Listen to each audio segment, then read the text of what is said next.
ចេញពីក្បាលដំបូងមកគឺជិះម៉ូតូលើផ្លូវលំបាត់ហើយគោលម្ដងដែលជិះនេះគឺចេញទៅទីកន្លែងរកព្រៃរកភ្នំព្រោះនៅទីក្រុងក្តៅមែនទែនហើយវា stress ខ្លាំងដូច្នេះហើយក៏ធ្វើដំណើរចេញទៅតែម្ដងនេះគឺចេញទៅផ្លូវពីបាត់ដឹងចេញពីបាត់ដឹងទៅហ្នឹងគឺទម្លុះតាមគេហៅវត្តអង្គពលឹងឆ្ពោះទៅកាន់ផ្លូវ53ឬក៏ផ្លូវលេខ53ដែលជាផ្លូវមួយឆ្ពោះទៅកាន់8មុំអមលៀងហើយនឹងបុកទៅខាងអារ៉ាល់តែលើកហ្នឹងយើងអត់បានទៅដល់ភ្នំអរ៉ាល់ជានីខាងកំពង់ស្ពឺទេតែយើងចេញទៅអរ៉ាល់នៅខាងទឹកផុសខេត្តកំពង់ឆ្នាំងនៅខាងខេត្តកំពង់ឆ្នាំងវិញម្ដងដោយតាមផ្លូវដែលធ្វើដំណើរទៅយើងឃើញទេសភាពដែលស្អាតទាំងដើមឈើទាំងផ្លូវថ្នល់ទាំងផ្ទះអ្នកភូមិប្រជាពលរដ្ឋអីជាដើមគឺក្រោយពេលដែលមានភ្លៀងហើយពេលភ្លៀងអញ្ចឹងលោកអ្នកអើយធ្វើដំណើរសប្បាយមែនទែនជាពិសេសគឺមិនវាអត់សូវក្តៅដល់កន្លែងខ្លះក៏យើងបើកថ្ងៃកន្លែងខ្លះក៏មាននៅទេសភាពធម្មជាតិនៅដែលស្អាតណាគឺនៅឈរអមសងខាងផ្លូវដើម្បីកំដរភ្នែករបស់អ្នកធ្វើដំណើរតែម្ដងទៅខណៈពេលនេះគឺជិះកាត់ផ្លូវដែលបុកទៅកាន់ផ្លូវ53នេះមកដល់ផ្លូវ53ឯងគឺនៅស្រុកថ្ពងនឹងឯងហើយយើងជិះ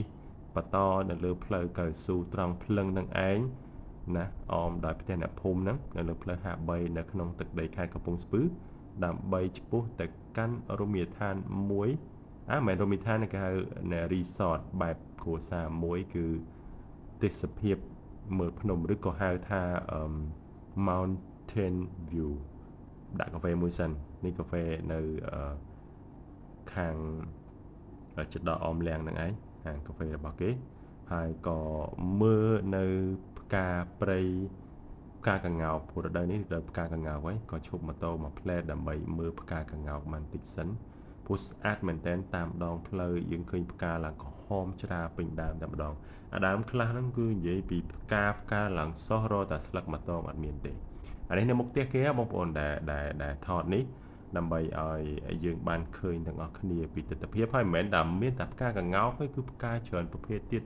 ដែលយើងឃើញហើយគឺវាត្រជាក់ភ្នែកហើយនឹងត្រជាក់អារម្មណ៍វាចាំពេលនៃព្រឹត្តិពិធីបុណ្យចម្រើនបញ្ជូនព្រះករុណាក៏ដូចជាព្រឹត្តិពិធីបុណ្យច្រត់ព្រះនង្គ័លក៏ឲ្យផ្លាស់មានពេលទៅនេដើម្បីជិះទៅកាន់ទីជនបទចំកាត់មាត់ញោកដើម្បីទៅរកកន្លែងបបាក់បបិនទៅរកទៅដាប់ទៅដួសលក្ខណៈថាដេកពុកមិនសុខទៅដេកក្នុងព្រៃឯងបាននៅកើតអីអញ្ចឹងហើយរដូវភ្លៀងអញ្ចឹងទៀតហត់តែពិសេសមែនតើហើយយើងក៏បានធ្វើដំណើរទៅមុខបន្តទៅទៀតនេះយើងមកដល់ផ្លូវបំបែកមួយទៅខាងអូរ៉ាល់ហើយនឹងផ្លូវបត់ស្ដាំគឺយើងទៅកាន់ទឹកធ្លាក់ជ្រាវដែលជាទឹកធ្លាក់នៃកំពូលជួរភ្នំអូរ៉ាល់ដូចគ្នាដែរហើយមនុស្សម្នាច្រើនណាស់បងប្អូនជាពិសេសអ្នកធ្វើដំណើរតាមម៉ូតូដោយម៉ូតូព្រោះម៉ូតូគឺអាចចូលទៅបានច្រើនកន្លែងបើជិះឡានមិនសូវប្រហែលទេអានេះកន្លែងនេះគឺកន្លែងដែលគេមកសំចតដើម្បីទិញម្ហូបអាហារមាន់ត្រីបាយសម្លអីចឹងទៅដើម្បីយកទៅទទួលទាននៅលើភ្នំនៅទឹកធ្លាក់ចំការក្រូចនៅទឹកធ្លាក់ជ្រាវអញ្ចឹងណាប៉ុន្តែយើងអត់ទៅទឹកធ្លាក់ជ្រាវក៏ចំការក្រូចទេយើងជិះប្រហែលជា1គីឡូដីនឹងមានផ្លូវបត់ស្ដាំមួយទៀតដែលយើងឆ្ពោះទៅកាន់ស្រុកទឹកផុសខេត្តកំពង់ឆ្នាំងឥឡូវយើង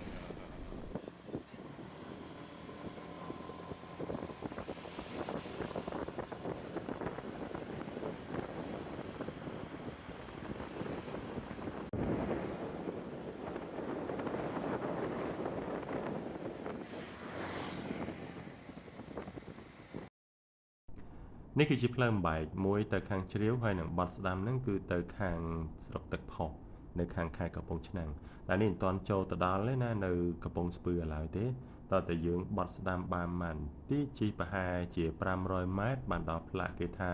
ចូលទឹកដីកំពង់ឆ្នាំងហើយនេះដូចតែបានធ្វើដំណើរទៅនេះឯង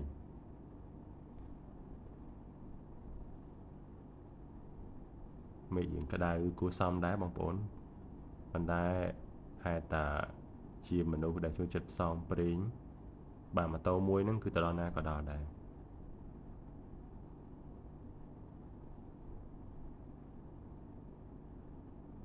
អូខេឥឡូវនេះយើងបានរំកិលខ្លួនមកដល់ផ្លា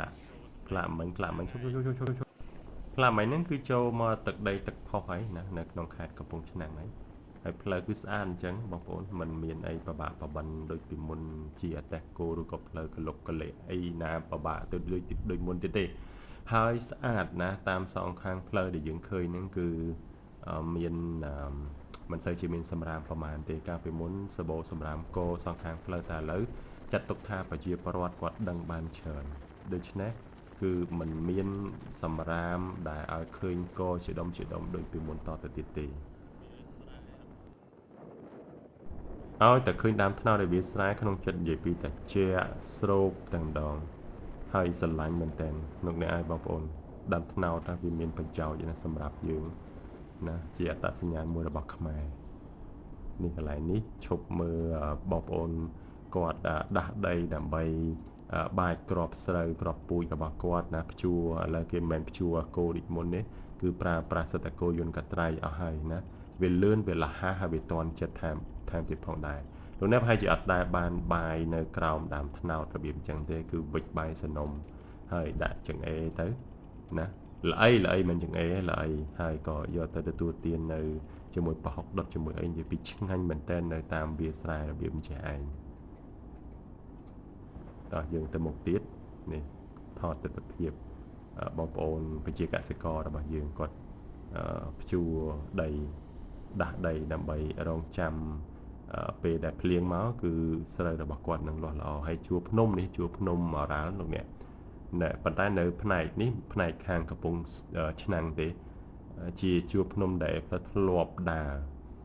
ពីកំពង់ស្ពឺធ្លាយទៅដល់តំណាក់ទៅយើងនៅខាងពោធិ៍សាត់ប្រាប់តិចចាំតិចទៀតនឹងប្រាប់ច្រើនជាងនឹងណាហើយតាមសងខាងផ្លូវស្អាតមែនតើផ្លូវនេះនេះ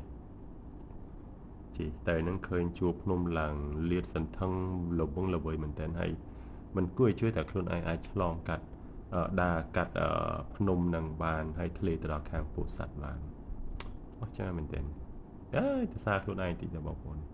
តែមនុស្សវាចូលចិត្តធ្វើអីដែលពិបាកពិបិនស្រួលសនុកមិនចូលចិត្តទេនេះទស្សនភាពដែលយើងឃើញនេះស្អាតមកភ្នំហ្នឹង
អូខេយើងមកដល់ផ្លូវបត់ហើយបត់ឆ្វេងតាមពិតទៅគឺមានផ្លូវមុខមួយទៀតណាតែផ្លូវបត់តាមនេះតែម្ដងទៅព្រោះម៉ែវាឲ្យហើយមើលផ្លូវហ្នឹងដូចជាមិនអីទេដូចជាធ្វើដំណើរបានមកដល់ផ្លូវហ្នឹងមើលសាលាតិចសិនកន្លែងនេះគេឲ្យឈ្មោះថា សាលាវត្តមណ្ឌលខណ្ឌបត់ចូលតាមហ្នឹងគឺអ្នកបត់ឆ្វេងចូលមកតាមផ្លូវលំនឹងមកហើយយើងជិះទៅរហូតដូចបានជម្រាបជូនអញ្ចឹងតែពិតគេមានផ្លូវខាងមុខមួយទៀតតែផ្លូវបត់តាមហ្នឹងហើយទៅព្រោះតាមនេះក៏ទៅដូចគ្នាដែរមិនសូវជាមានអ្នកជិះតាមនេះប្រហែលទេព្រោះជិះបុកទៅឆ្ងាយដែរប្រហែលជាខ្ទង់30 គីឡូបានទៅដល់តំបន់ដែលយើងដែលជាគោលដៅរបស់យើងហ្នឹងគឺ Mountain View នឹងឯងណាហើយនេះឃើញគោយន្តរបស់ប្រជាពលរដ្ឋហើយអមសងខាងគឺដល់ព្រៃភ្នំទៀតហើយណាដែលយើងឃើញទៅមុខទៀតតែស្អាតជាងនឹង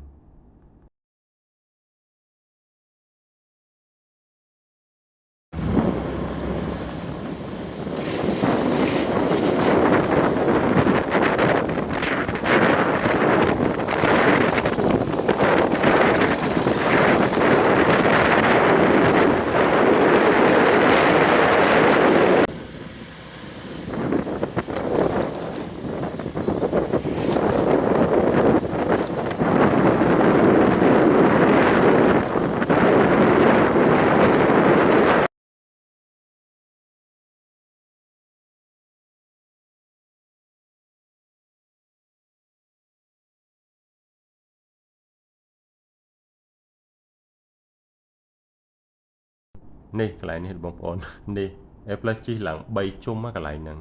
ព្រោះមកដល់ហ្នឹងគឺ map លេងដើរ map លេងដើរហើយវាគាំងស្ដោកតែម្ដងដល់ពេលអញ្ចឹងទៅវាអត់ដឹងធ្វើម៉េចណាហើយក៏មើលផ្លូវបត់ទៅក្រោយវិញបត់ទៅក្រោយសម្រាប់ជិះទៅក្រោយអា map ហ្នឹងវាលោតមកមុខវិញដល់ពេលអញ្ចឹងគឺឡើង3 4ជុំហ្មងសម្រាប់ចិត្តថាបើជិះទៅមុខបន្តទៅទៀតហ្មងទៅណាដល់កុំគិតកុំខ្វល់ហើយពេលហ្នឹងឈប់សួរគេអត់ទាន់ទេព្រោះអ្នកជិះនៅស្រុកហ្នឹងគេជិះលឿនដែរយើងកាក់គេអត់កើតទេព្រោះនៅសងខាងផ្លូវវាអត់មានផ្ទះប្រជាពលរដ្ឋទេតំបន់នេះគឺតែតំបន់ចំការតែម្ដងអញ្ចឹងហើយក៏សម្រេចចិត្តថាជិះត្រឡប់ទៅ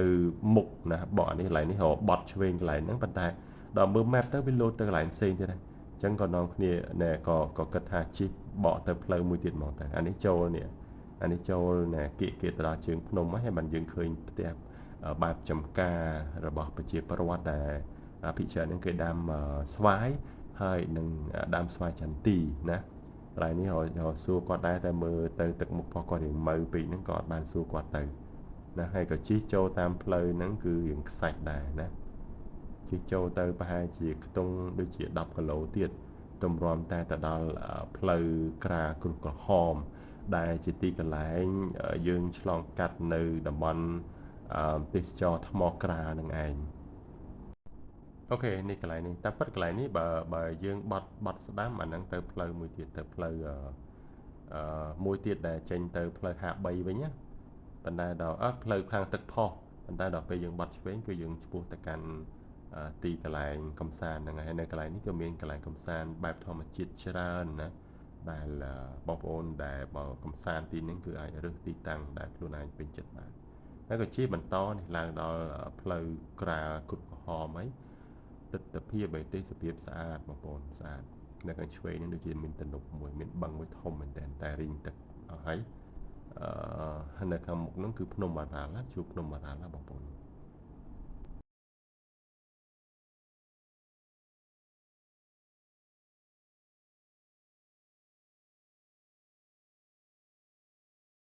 ហើយយើងមកដល់ទីនេះគឺយើងមកដល់ទីស្នាក់ការឧទ្យានុរក្សខាងផ្នែកអរ៉ាជួបភ្នំបារាល់នៅខាងកំពង់ស្ពឺដែរណាដែលគាំពៀនឹងការពារកុំឲ្យមានការកាប់បំផ្លាញព្រៃឈើ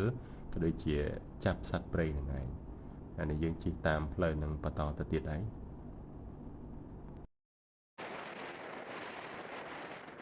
ចាប់ពីត្រង់នេះទៅគឺសិតតែជាតំបន់កំសាន្តបែបធម្មជាតិទាំងអស់ណាមានច្រើនមែនតើមានឆ្វេងមានស្ដាំមានសងខាងប៉ុន្តែគោលដៅរបស់យើងគឺទៅនឹងគឺទៅកាន់ទេសភាពភ្នំគឺ Mountain View នឹងឯងអានេះខាងយុវជនរបស់យើងនៅគាត់ជិះដោយម៉ូតូណាគាត់ឈប់ទិញទឹកទិញអីចឹងទៅយើងបន្តដំណើរទៅមុខទៀតមិនបន្តដល់គោលដៅរបស់យើងទេអធិស្ឋានកន្លែងនេះណែចេញមកដល់គឺអត់ដឹងថាឡានហ្នឹងគឺឡានម្ចាស់ទេហើយក៏មកដល់កន្លែងហ្នឹងតែម្ដងអានេះកន្លែងនេះចង់និយាយបន្តិចតែប៉ុន្តែចង់មកប្រេងម្ចាស់កន្លែងកំសាន្តទេរបស់ Mountain View នឹងបងប៉ក់នៅទីហ្នឹង តែដល់ពេលសាបាជីបត់ចូលទៅគាត់បើកឡានចេញមកតែម្ដងហើយក៏ជួបគ្នាទៅប្រេងអត់បានសម្រេចទេឥឡូវនេះយើងបានចូលណាចូលទៅខាងក្នុងនៃបរិវេណនៃ Mountain View ហ្នឹងហើយនេះគេមានការស្វាគមន៍អីផ្លាកអីចឹងទៅហើយសិជាការស្វ័យចន្ទី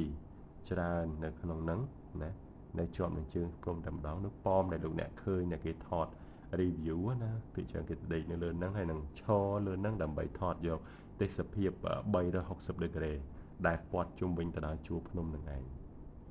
អានេះឯផ្លាស់ជីចូលទៅចិត្តដល់កន្លែង counter គេឯនៃនេះកន្លែងនេះស្អាតណាប្លង់កន្លែងហ្នឹងអូខេក៏មកដល់ព្រៀងឃើញ counter នេះកន្លែងដែលគេទទួលភ្ញៀវហ្នឹងឯងហើយក៏កលេចមើលជុំវិញនឹងបន្តិចទៅហើយក៏ឈប់ម៉ូតូដើរចូលទៅខាងក្រោយតែម្ដងនឹងគឺគោលដៅគឺចង់ទៅមើលកន្លែងថាគួរតែដាក់អង្រឹងចងនៅកន្លែងណាពួកបោះតង់ឯផ្លឹមសូវចូលចិត្តម៉ាកនេះវាក្តៅអញ្ចឹងហើយកន្លែងចងរឹងតែដល់ពេលដែលប្រុងព្រាតាមពិតចង់ចងទៅនេះទេតែបើចងទៅនេះយប់ឡើងមនុស្សច្រើនពេកហើយវាអត់សូវចូលចិត្តមនុស្សច្រើនដែរនេះគឺទស្សនវិជ្ជានៅMountain View នឹងឯងជាស្រះដែលគាត់ជីកដើម្បីជីកទូកកំសាន្តឲ្យអ្នកដែលទៅកំសាន្តនឹងឯងហើយមានកូនផ្ទះទៀតបង្ហាញកូនផ្ទះរបស់គាត់អានេះកន្លែង counter ទេអានេះកូនផ្ទះនេះកន្លែងគេស្អាតនេះបែរមុខមកខាងភ្នំបងប្អូនតែប៉ុតភ្នំព័ទ្ធជុំវិញទេតែមានតែបែរមុខមកភ្នំមកសួនផ្កាជុំវិញហ្នឹងគឺព័ទ្ធហើយនឹងមកជ្រុងទៀតហ្នឹងគឺមានបែរទៅស្រះបែរទិដ្ឋភាពទៅស្រះប៉ុន្តែជុំវិញហ្នឹងគឺយើងអាចគយគុណភ្នំបានដូចគ្នានឹងឯងណាអានេះកំពុងដើរឆ្កកតាមកូនផ្ទះកំសាន្តណាស្នាក់កំសាន្តរបស់គេនឹងឯងមកមើលតិចសិនថាគួរកន្លែងចងរឹងនៅកន្លែងណាឲ្យវាត្រូវណា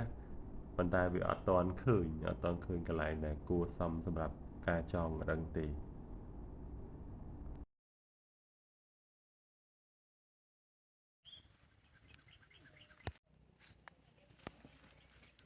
សំខាន់គេដាំផ្កាបានច្រើននេះ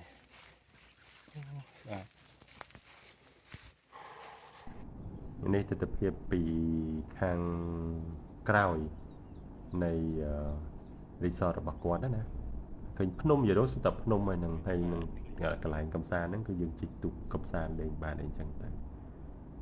ដើរអត់ទាន់អស់ចិត្តទេណាបងប្អូនកំពុងដើរឡើងចងរឹងដដែលវាអត់ទាន់ដឹងតែគួរទៅចងនៅណាព្រោះឈុំណាក៏វាស្អាតប៉ុន្តែត្រូវរកកន្លែងណាដែលវាស្ងាត់ដែលអត់មានមនុស្សមករំខានណាពេលដែលនៅយប់ឡើងអីចឹងទៅនេះទស្សនវិជ្ជាស្អាតណាបងប្អូនមកហ្នឹងអាចជួលកូនផ្ទះហ្នឹងដើម្បីនេះអានេះជ្រុងខាងមុខផ្ទះរបស់តកែផ្ទះរបស់ម្ចាស់កន្លែងកំសាន្តហ្នឹងឯងគឺទស្សនវិជ្ជាស្អាតមែនទែនឥឡូវនេះគឺយើងឃើញថតមួយជ្រុងទៀតណាមួយជ្រុងទៀតពីក្រោយផ្ទះរបស់គាត់ទៅនៅកន្លែងកញ្ចក់អង្គុយលេងតែកូននេះដេករហូតនេះកូននេះអត់មានក្រោកឡើងទទួលភ្ញៀវទទួលអីទេឥឡូវយើងជិះយើងដើរបន្តទៀតទៅមើលអាស្ពានឈើហ្នឹងដើម្បីដើរក្រោមម្លប់ឈើណាព្រោះគាត់ធ្វើកងផ្ទះហ្នឹងហើយនឹងផ្លូវដើរហ្នឹងគឺនៅក្រោមដើមឈើតែម្ដងនេះដូចទស្សនវិជ្ជាដែលលោកអ្នកឃើញហ្នឹងគឺមានស្ពានអាស័យហ្នឹងឯងដែលគាត់ដែលអ្នកដែលមកកំសាន្តហ្នឹងគឺអាចមកដើរលើស្ពានហ្នឹងដើម្បីឆ្ពោះទៅកាន់បន្ទប់ស្នាក់របស់ខ្លួនណាយើងបត់ស្ដាំតិចទៅយើងនឹងទៅធ្វើដំណើរទៅកន្លែងកូនផ្ទះនៅជាប់នឹងមាត់ស្រះហើយយើងអាចគេងមកគ្នាទិញជួលកូនផ្ទះមួយទៅហើយយើងបោះតង់នៅចិត្តហ្នឹងក៏បានដែរនេះកន្លែងនេះទិដ្ឋភាពកន្លែងនេះគឺស្អាតហ្មងជាកន្លែងកំសាន្តកែច្នៃបងប្អូន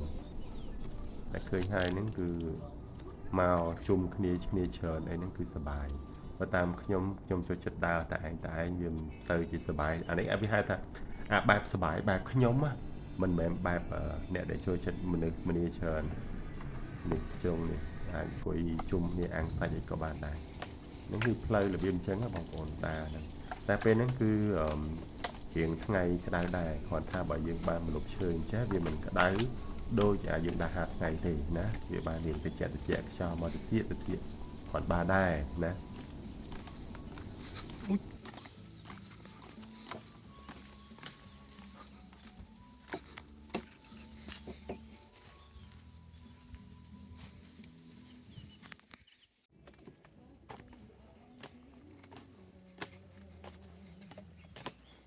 ស្រឡាញ់កន្លែងហ្នឹងណានៅពេលដែលគេធ្វើផ្លូវដើរនៅក្រោមបានន័យថានៅជ្រកក្រោមម្លប់ឈើរបៀបអញ្ចឹងវាធ្វើឲ្យអារម្មណ៍របស់យើងវាត្រជាក់ស្រួលមែនតើអត់ទាន់បានទៅដល់បន្ទប់ស្នាក់ទេប៉ុន្តែធម្មជាតិទាំងអស់ហ្នឹងបានចងអារម្មណ៍របស់យើងឲ្យមានអារម្មណ៍ត្រជាក់ស្រួលនៅក្នុងកៅបេះដូងរបស់យើងទៅហើយអានេះដើរទៅដល់កន្លែងចងរឹងនិយាយរួមទៅអតាំងពីចុះទៅដល់ភ្លាមរកកន្លែងចងរឹងអត់ទាន់បានណាព្រោះមកប្រាវទៅទៀតហ្នឹងនឹងមានមនុស្សម្នាមកច្រើនមែនតើអត់ដឹងមកពីណាពីណីខ្លះតែពីច្រើនមកពីពេញអានេះកន្លែងដែលគាត់ទៅធ្វើថ្មីហើយថាគិតថាកន្លែងហ្នឹងហើយដែលអាចចងរឹងគេនៅនឹងបានមើលតែដល់តែពេលដែលទៅសួរខាង counter គេថាអធិស្ឋានផងផ្ទះហ្នឹងតាមពិតអត់ត្រូវជួលដល់តែពេលមនុស្សមកច្រើនពេកមិនដឹងធ្វើម៉េចទេក៏ជួលឲ្យគេអស់ទៅមានជាន់ក្រោមហើយនឹងជាន់លើដែលព័ទ្ធជុំវិញគឺយើងអាចមើលទេសភាពបាន360ដឺក្រេតែម្ដងនេះឃើញទេហើយមានភ្លើងអគ្គិសនីណាបងប្អូនមានភ្លើងអគ្គិសនីហើយនឹងបើសេវាទូរស័ព្ទវិញគឺ smart គឺមានពេញតែម្ដងហើយគេមាន Wi-Fi ដែរបើយើងអាចទៅអង្គុយនៅ counter ទៅអាហ្នឹងយើងភ្ជាប់ Wi-Fi របស់គេប្រើបានណាมันពិបាកអត់មានសេវាឬក៏មិនអាចកុហកអ្នកផ្ទះថាចូលព្រៃអត់សេវាអត់ទេនៅ Mountain View គឺមានសេវាពេញណាអត់មាន Wi-Fi ក៏សេវាអ៊ីនធឺណិតរបស់ Smart នឹងគេដែរគាត់ថាបើពេលយប់ឬក៏មានពេលភ្លៀងយប់មិញពេលភ្លៀងគឺវាអត់សូវដែរវាខ្សោយដែរតែតំបន់ភ្នំណាតែដល់ពេលរាំងភ្លៀងហើយវាដើរធម្មតាវិញទៅនោះអ្នកឃើញអត់ទេទស្សនវិជ្ជានៅពេលដែលដើរក្រោមដើមឈើវារបៀបអញ្ចឹងនេះដែរនេះហើយខាងឆ្វេងនេះគឺបន្ទប់ទឹករបស់គេស្អាតយើងប្រើសិតតែរបស់ល្អតែម្ដង$4-500លេងម្ចាស់គាត់និយាយតែមើលទៅវាសមសាក់សមពីមែនទេហើយដំបងថាចងរឹងកន្លែងនេះហ្នឹងបន្លោះហ្នឹងណានៅចិត្តផ្ទះរបស់ម្ចាស់គេហ្មងតែទីបំផុតមនុស្សមកច្រើនដដែលដល់ពេលអញ្ចឹងឲ្យគេដើរកាត់ទៅកាត់មកទៅបន្ទប់ទឹកក៏ដល់អញ្ចឹងទៅមានអារម្មណ៍ថាមិនបាច់ទេណាទៅរកកន្លែងផ្សេងប្រហែលជាអ្នកជិះមកកញ្ចុះឡើយនេះ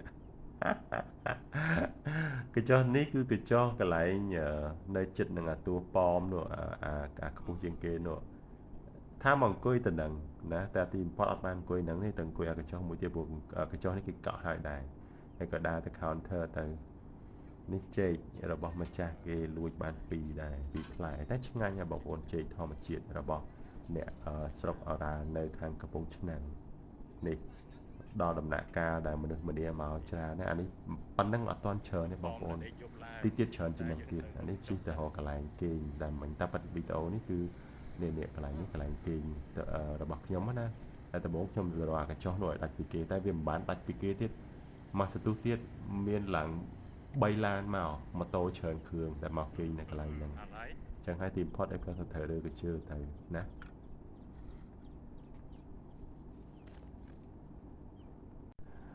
នេះគឺធ្វើប្លុកលើកដំបូងហើយដែលធ្វើអាវែងនេះតាមពិតរាល់ដងដើរលេងអត់ដែរចេះធ្វើទេតែគិតថាវាមិនមែនដើម្បីរកលុយទេតាម YouTube ទេប៉ុន្តែជាអនុស្សាវរីយ៍ដែលគួរតែប្រើប្រាស់នៅបណ្ដាញសង្គមដើម្បីធ្វើជាឃ្លាំងស្តុកនៅឯកសារដែលយើងអាចតម្កល់នៅរឿងរ៉ាវពីដំណើរជីវិតរបស់យើងនៅពេលដែលយើងធ្វើដំណើរកាត់ពីតំបន់មួយទៅតំបន់មួយការកំសាន្តពីកន្លែងមួយទៅកន្លែងមួយអញ្ចឹងហើយគិតថាកាត់ទៅអង្គុយកាត់ទៅហើយនឹងអង្គុយនិយាយទៅដើម្បីទុកជាឯកសារបើមិនបានទុកថ្ងៃក្រោយយើងមើលទេក៏អាចមានបងប្អូនរបស់យើងអ្នកដតីអីគេចូលទៅគេឃើញគេមើលលេងអីចឹងទៅណាហើយបើ YouTube វាចិត្តល្អវាដាក់លុយឲ្យក៏តាមនឹងទៅតែបើថាឲ្យទៅរកលុយជាអាជីពហ្មងគឺអត់ទេណាអញ្ចឹងនេះគឺកំពុងរៀបចំដាំបាយដាំទឹកហើយនឹងចៀនសាច់ដែលទិញពីអ្នកស្រុកបារ៉ាល់នៅតាមផ្លូវសាច់គោ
ឡង់ឡើងនេះស្អាតបងប្អូនគេយល់រឹងហើយយើងអាចមើលទេសភាពភ្នំ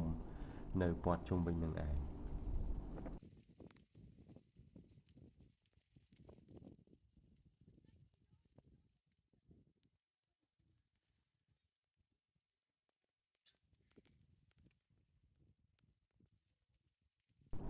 នេះដែលថាហ្នឹងគឺមានបងប្អូនគាត់ប្រហែលគ្រួសារនេះគាត់មកគេងនឹងដែរបានពីគ្នាតែផ្លែគេងដាច់ពីគាត់ទេយើងឆ្ងាយពីគាត់ដែរគាត់មកបោះតង់ហើយនឹងរៀបចំ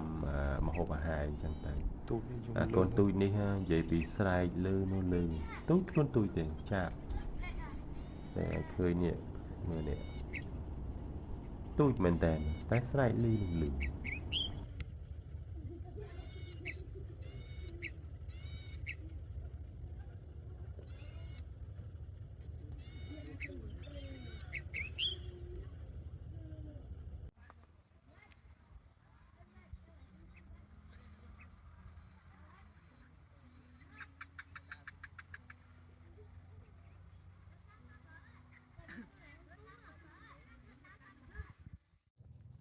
ឡើងទៅលើ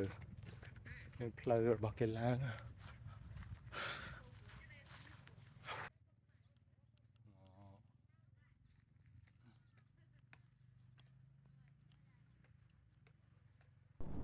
នេះគឺឡើងមកលើប៉មហើយបងប្អូនគឺជាកន្លែងដែលយើងអាចថយគុណនៅទេសភាពនៃ Mountain View ហ្នឹងគឺ360ដឺក្រេនៅជុំវិញនឹងតែម្ដងមានចកាមានភ្នំព័ទ្ធជុំវិញហើយនៅចិត្តនៃទឹកជ្រោះឬក៏ហៅថាទឹកធ្លាក់ថ្មក្រែលថ្មក្រាលណាថ្មក្រាលគេហៅទឹកធ្លាក់ថ្មក្រាលដែលជាទឹកធ្លាក់មួយហូរចេញពីប្រភពដើមហ្នឹងគឺតំបន់អារ៉ាហ្នឹងឯងនេះមនុស្សម្នាចាប់ផ្ដើមមកហើយមកបន្តបន្ទាប់គ្នាហើយទីទៀតហ្នឹងគឺអ៊ូអពេញហ្នឹងណាម្ចាស់វិញគឺរត់ខ្វែងដៃខ្វែងជើងព្រោះមនុស្សច្រើនណាបងប្អូនដែលគេមករត់មករកធម្មជាតិព្រោះម្នាក់ stress ហើយនឹងចង់បាននៅអាបែបអញ្ចឹងវាគេងហើយវាស្រួលខ្លួនវាមានបែបដែលយើងប្រឡូកប្រឡាក់ជាមួយធម្មជាតិគឺអស្ចារ្យមែនតើ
ក្តៅរៀងក្តៅ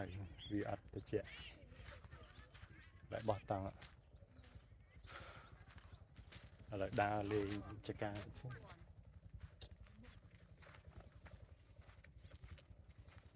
hai giờ ai đi xoay chẳng tỉ gì chúng mình sập nồng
ទៅទៅឲ្យពះឲ្យជីគេទៅ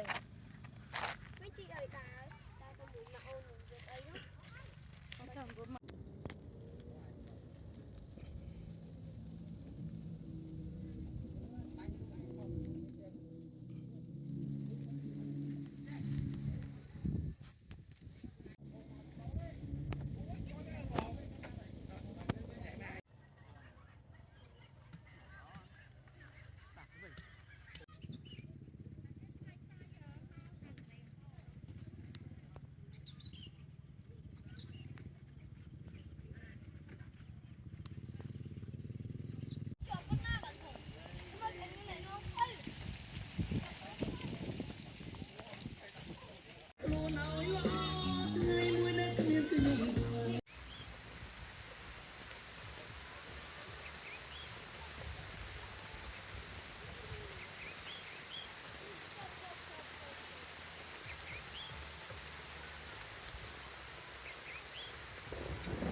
từ mưa mê phơiในខាងក្រោយ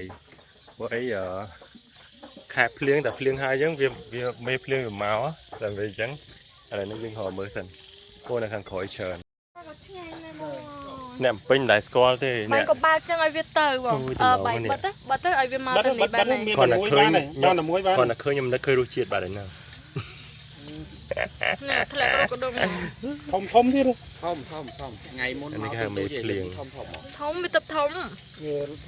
ទឹកតែពេញបានមកធនហ្នឹងផែមកតោនមកយើងពងចាប់រលីងហ្នឹងមេភ្លៀងហ្មងហើយហូដល់ពេលចាត់ហាយផងជាតិណាជាតិបាទមកកំប៉ុង5រៀលណាអត់អីទេបងចង់សែអរេដាក់តែភ្លើងមួយបានហើយអូខេបងនេះដានេះវាចូលមិញនៅក្រោមនោះមិនមកកណោនេះចេះមកវាចូលហើយអូអានេះហោះចូលហ្មងបាទហ្នឹងតែដាក់ច្រើនពេកកៅដាក់តែមួយបានហើយអូណូធំជាងបើនៅពេញទូចបងប្រាប់គាត់ឲ្យបិទភ្លើងនោះវាមកនេះហីអូបាទនោះក៏ខ្លាំងដែរបើនោះនៅក្រោយអើយបងឲ្យដាក់កធនទៅ